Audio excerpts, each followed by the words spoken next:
Any other last thoughts you have on this movie as a whole that you want to mention before we finish off this video? Shall we just watch another one? You do want to watch another one? Yeah, but...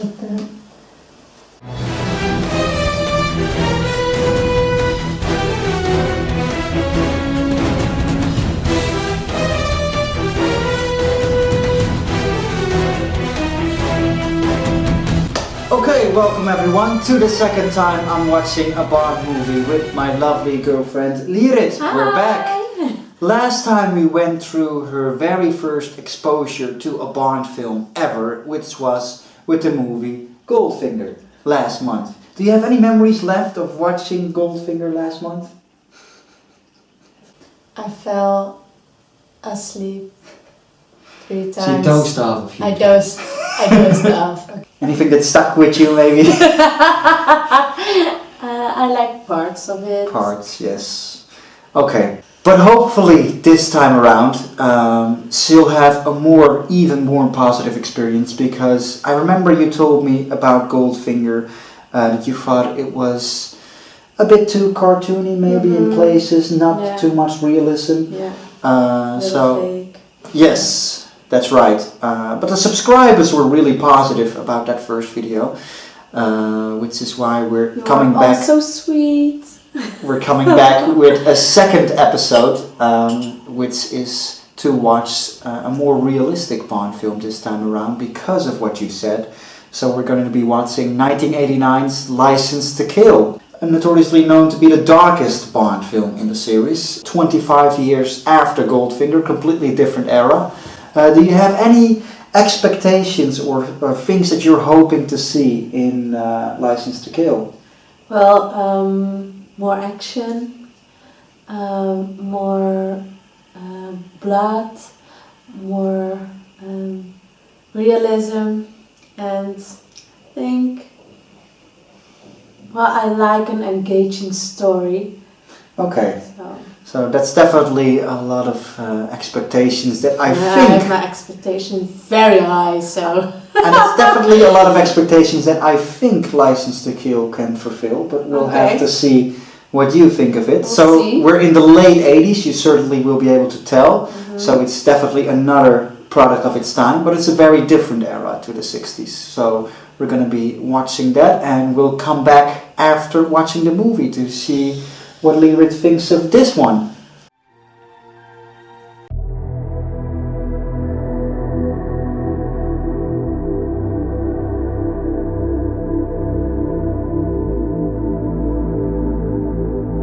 Okay, we're back we're back. Watching License to Kill. And I'm still smiling. Still smiling, and no doses off this time. You stayed away throughout the whole thing.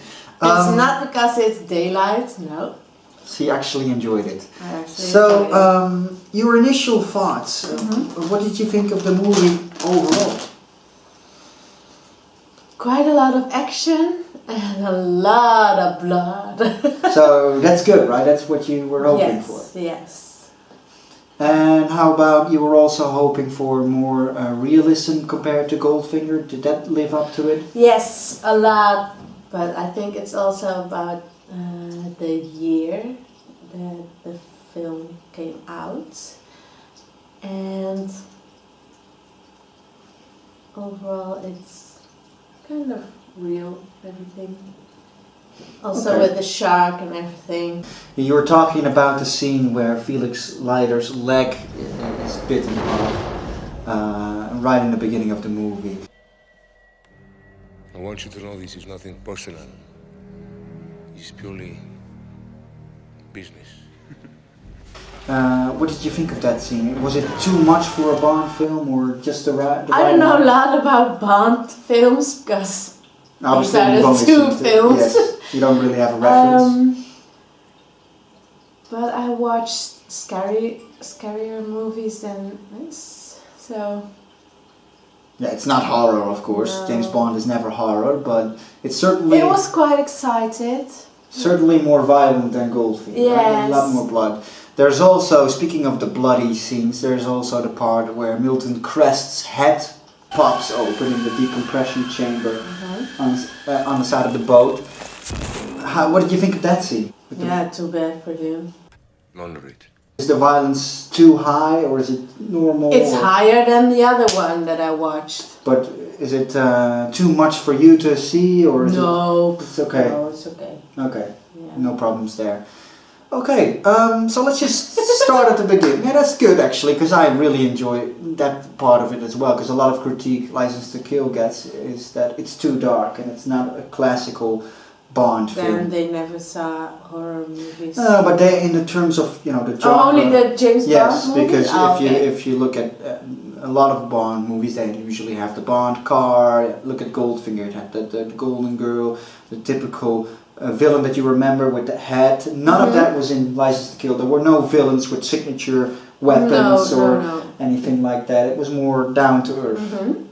So that's the critique It was it more usually real. gets. Yes, a lot of people think it's too dark. Others really enjoy it, like me. I really like the movie. Speaking of Bond himself, this time portrayed by Timothy Dalton. Now you saw one Bond film with Sean Connery and one with Timothy Dalton, so those are your only references at this moment. What did you think of Dalton compared to the one movie of Connery, to his portrayal of Bond? He was not quite a Bond man for me. In terms of his appearance or the way he acted? Well, he acted quite great, but he wasn't a Bond. Yeah, he didn't have man. that X factor. so No, to he speak. didn't have that spark of Bond. Yeah, that Like Connery. Connery had his suit and everything, and he was quite handsome, but this one was quite real. And So you were kind of hoping for more realism, but you do like the over the top Connery suave, because Connery is more like a superhero. yeah, he's but he was untouched. like the Bond, James Bond That's right. himself. Yeah. I don't know how to explain that. No, I see what you mean. So in some ways you are looking for realism, but from Bond you would still want that smooth, sophisticated suaveness that you get from Connery. Yeah. I can agree to that too. The Bond villain, my personal favorite in the series, Fran Sanchez. But he always plays the villains. Robert Davi, the Yeah, actor. Yeah. That's true. He plays a lot of mobsters and stuff. Also an agent in Die Hard, I believe. Agent Johnson, I think. I don't know. But Maybe. but what did you think of him? You only saw two Bond villains now, Auric Goldfinger and Fran Sanchez. What did you think of Sanchez overall in the movie? The character. He played it quite great. Yes. He looked the part. Like drugs. Drug dealer. Drug dealer and dangerous stuff. man. Yes. Had like that glow of darkness. Yes, he's intimidating. Yeah. Yeah. But what I like about Sanchez is he's also likable. I think you're not rooting for him, but then again he's a charming man. So he charms all his. In a way, there's the drug dealing scene with the Chinese man, and he just makes jokes all the time, and they're all laughing with him all the time. No, but I mean that he has the charms when he charms the people around him all the time. He makes jokes, so I think he's a likable villain too. Not too much. No. You just thought it was an asshole, basically. Yeah. Okay, well, that's good. There were also two Bond girls this time around. Yes. Lupe Lamore and Pam Bouvier. Let's talk about Pam first. That's the one with the short hair that worked for the Okay. CIA on one Okay. side. Yeah. What did you think of her? Overall, like a badass girl. You couldn't walk her or anything because she has like guns everywhere. Yeah, She can pull out a strip gun over right her, over. her dress and Yeah. pull it out there. What did you think of her appearance? If that matters. I didn't like the short hair. You like the longer hair better in the beginning of the movie? Yes. Yeah. I'm not that much of a fan of short hair with women overall too much either, but I also thought Pam was pretty badass in the film. She could drive and fly, everything. Yeah, CIA agent. Mm-hmm. Then there's the other one, Lupe Lamore, played by Talisa Soto, Beautiful the woman. Latina girl, Sanchez's girlfriend. What's your opinion on her? Gold digger. Yeah, I agree. Yeah. I'm so sorry if you're watching this, but you Yeah. played it quite well, girl. But maybe she had to play a gold digger. Yeah, no, it's true, because you see her in the beginning of the movie, she's cheating on Sanchez. Yes, with then another she's- guy, and his heart get like cut off out of him. Mhm. But And then later, she kind of, she's obviously with Sanchez, she also falls for Bond, and in the end, she walks off with the president of the country. so confusing. So confusing. Well, speaking of her, because I'm notoriously known to defend her in that one scene, I did it in my review and I did it in my in a debate with Haphazard For Stuff. your information, I didn't watch the review or anything. No, you don't know my opinion. But there is the one scene where she walks into the hotel room with Q and Bond, and she walks up to Pam and she warns her and she says, "I the love cat James. fight. I love James Yeah. so much." You also saw it as a cat fight, because that's good, because that's the way I see it. A lot of Bond fans see it as But most women do that. Not only Right. in this time.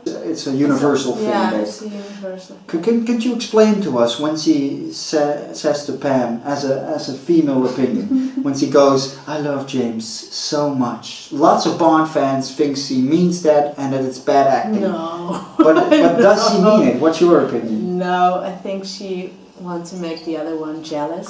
Exactly what I think too. Oh, Yeah, it's good. I actually enjoy that you have that same opinion, but it proves as well, because in the end she doesn't care that Bond walks off with her, and she just walks off with the president anyway. So it's obviously just yeah, a- that what the end of this movie or this film, I didn't like so much, because he kisses another girl, and then they looked at each other, and then the other girl runs away like crying and stuff, Mhm. and then he just jumped off the balcony and and kisses with Pam. kisses the other girl. But he did choose for her. So you think Pam should I would have, not do that. so you think Pam should have just moved on from Bond from there and then? Yeah, but that called self-respect right now. Mhm. But yeah. Do you think she lost her self-respect by kissing Bond in the end? Mm, She's still the capable badass Bond girl, but what's your view? So she lost her self-respect in the end? I don't know. I wouldn't do that. Okay, no, it's fair, because it's a fair argument if you see a man you like kissing with another girl and then. Would you do that for me if I kiss another man? Yeah, but it's different. We're in a relationship, they weren't. I think it's different. I don't know. Yeah, I'm just saying, You were also hoping for a lot more action in this movie compared to Goldfinger. There was a lot of action. Yes, a lot more than Goldfinger, I think. Yes. But did you enjoy the action? I enjoyed it, but the smashing part. In the bar fight? Yes, you hear it like poo poo, poo poo. Still a bit too fake for you. Yes. Still a So bit too big. I think that's a sign that we might have to move to more modern But I films. think it's like for the old movies they did that like that poof poof. Yeah, Yeah. because nowadays they don't do that. No, but it's the movie is 1 year older than me, so it's it's Oh a, really? yeah, but it's How a product old of its are time. you? But the other action scenes without the fighting, you had the water ski scene and the trucking scene at the end. I like the trucking scene at the end more than the water scene.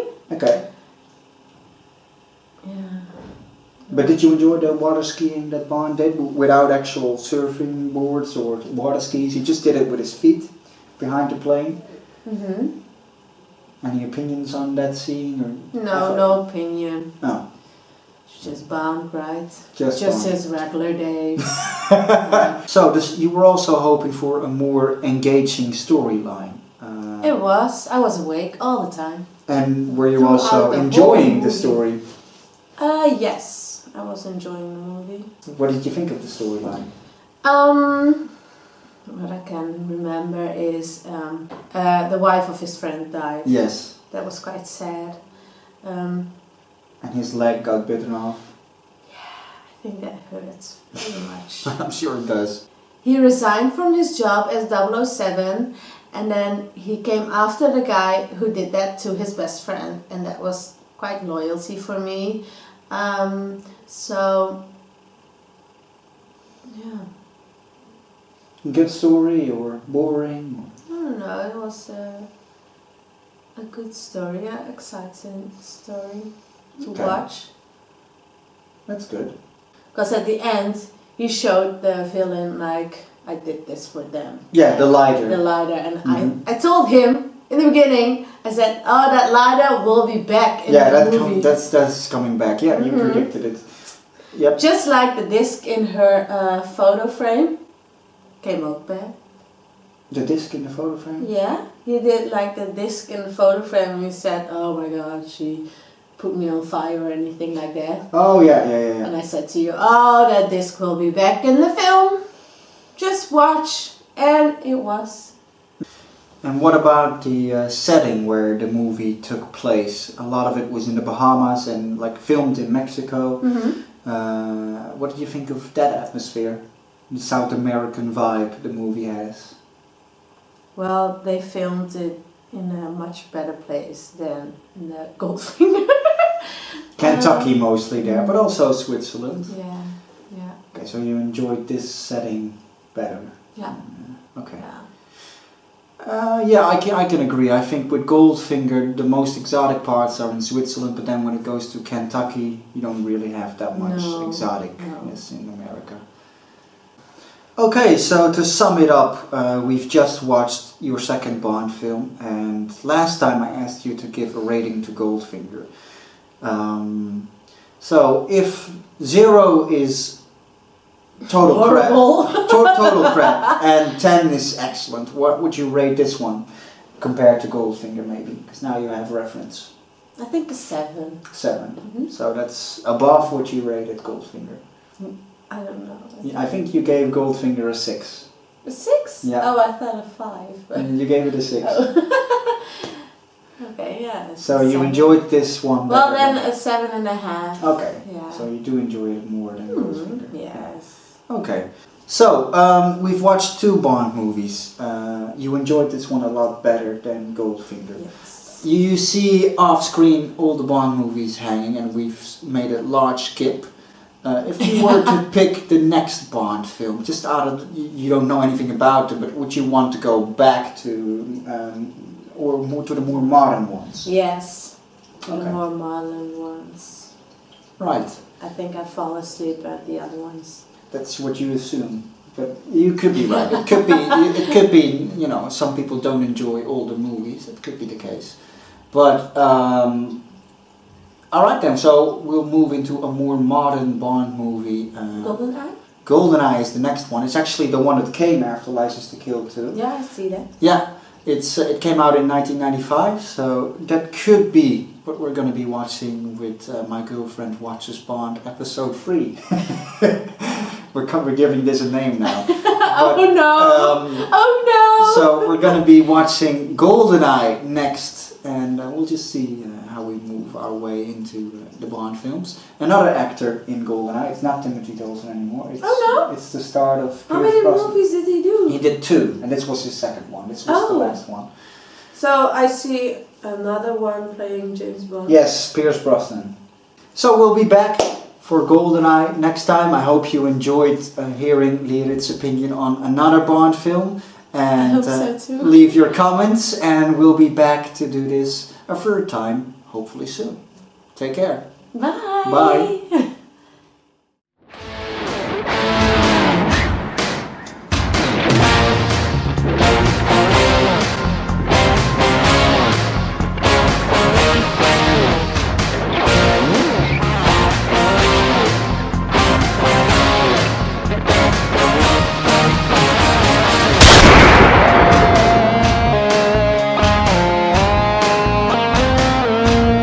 Thanks a lot for watching my video. Do you like my work and would you like to help this channel grow? Well, consider becoming part of the exclusive DBF community and help support my channel. What is the DBF community? Well, it's the community over at my Patreon page made for the biggest fans of my channel. Why did I create this community? Well, you see, every average project you see on here takes me roughly 30 to 40 hours to produce, and upon uploading it, all revenue is pretty much taken away immediately by MGM or other film studios, unfairly as it goes against the fair use policies. So that's why I'm always looking for support and set up this community on Patreon for the biggest diehard fans of my work. I am a believer that those who support me should be rewarded with a ton of perks, like getting 2 weeks early access to all my latest videos, receiving a personal thank you video from me. I will also send you my custom made Blu-ray covers that you can print out and put in empty Blu-ray boxes, and you get exclusive access to the supporters Discord server where you can chat with me and fellow Bond fans whenever you like. And everybody that supports me also builds towards new goals for the channel's future. All these perks come for a little $3 a month. All support is appreciated immensely. Thanks a lot, guys.